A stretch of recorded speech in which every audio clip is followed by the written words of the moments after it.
Media మిత్రులకి ఇక్కడున్న మత్స్యకార అన్నదమ్ములకి, ఇక్కడున్న మహిళా ఆడపడుచులకి, అలాగే ఇక్కడ అది ఎన్నైతే మత్స్యకార గ్రామాలు ఉన్నాయో మన కాకినాడ మండలం ఉప్పులంక గ్రామం నుంచి అద్దరపేట మత్స్యకారులందరూ, అలాగే ఆడపడుచులకి మరి అందరికీ ఇప్పుడు జరిగేది ఏంటంటే 69 గ్రామాలకు ఓఎన్జీసీ డబ్బులు 2012 నుంచి ఓఎన్జీసీ డబ్బులు పడుతున్నాయి. అలాగే మరి కాకినాడ మండలం ఉప్పలంక నుంచి అద్దరపేట దాకా ఓఎన్జీసీ డబ్బులు పడతలేదు. మనం ప్రతి మత్స్యకారుడు ఓఎన్జీసీ డబ్బుల కోసం మన కలెక్టర్ ఆఫీస్ చుట్టూ ఎమ్మెల్యేల చుట్టూ తిరిగాం.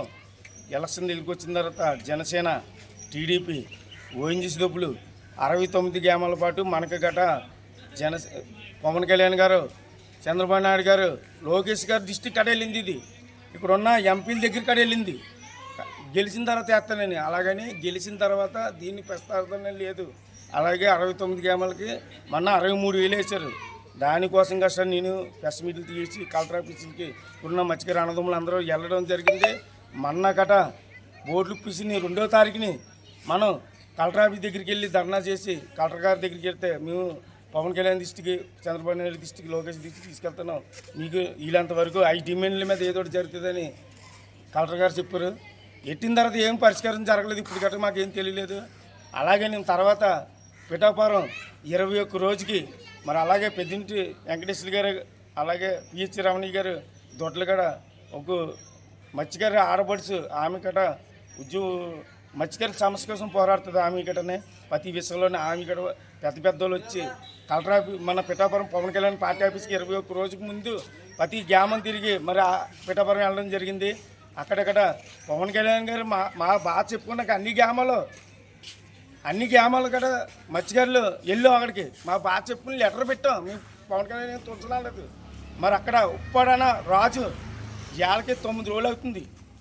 ఆయన మాట్లాడి నన్ను ఉద్యమకారుడు, నువ్వు గత అక్కడున్న ఆడబడిచి దొడ్లగడ మనిషి ఎవరు, ఆమెకి ఏం సంబంధం, పవన్ కళ్యాణ్ ప్రశ్నించేంత స్థాయి అని పవన్ కళ్యాణ్ గారు ఒకటే అన్నాడు. నేను మీ సమస్య ఏదైనా ఏ గ్రామంలో ఉన్నా ఏదైనా సమస్య ఉంటే ఆ సమస్య కోసం నేను మర్చిపోతే మీరు ప్రశ్నించే హక్కు మీకు ఉంది అని అన్నాడు ఆయన.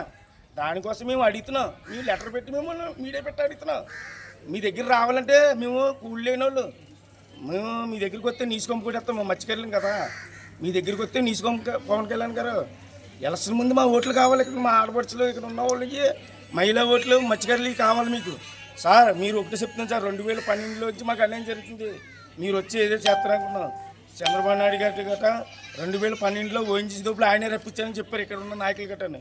మరి ఈ రోజైనా చర్య తీసుకుని మరి ఆయన గట పిఠాపురంలో వరమ గారికి ఎటువంటి సంబంధం ఆయనే. నేను అసలు వరమ గారిని ఎప్పుడు చూడలేదు. కానీ వరమ గారు ఏదో చెప్పినట్టుగా నేను ఏదో మాట్లాడినట్టుగా ఉప్పాడు రాజన్న వ్యక్తి నన్ను అక్కడ పిఠాపురం వచ్చి అంత స్థాయి మీకు లేదు, పవన్ కళ్యాణ్ ప్రశ్నించే అంత హక్కు మీకు అని అంటాడు ఆయన. ప్రతి ఒక్కడికి అంబేద్కర్ రాజ్యాంగంలో ఓటు ఉన్న ప్రతి ఒక్కడికి ప్రశ్నించే హక్కు ఉంది. మేము మాట్లాడతాం. ఒకవేళ అక్కడికి రాని పక్షానైనా మీ కలెక్టర్ ఆఫీస్కి అయినా పోరాడతాం.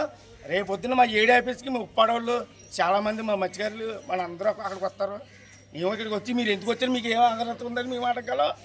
వచ్చే టైంలో పిఠాపురం గారు వస్తాం, పవన్ కళ్యాణ్ గారికి మనీ లెటర్ పెడతాం. మీరు ఏం చేసుకుంటే ప్రతి మత్స్యకారికి 11,500 వేయాలని మేము కలిపి మాట్లాడతాం. మీరు వెయ్యకపోతే మేము డిమాండ్ చేసి రోడ్డు అంతా ముట్టడిచ్చి రోజులు దగ్గరగా ఉన్నాయని కోరుకుంటూ ఇట్లు సంగడీశ్వరరావు. జై హింద్.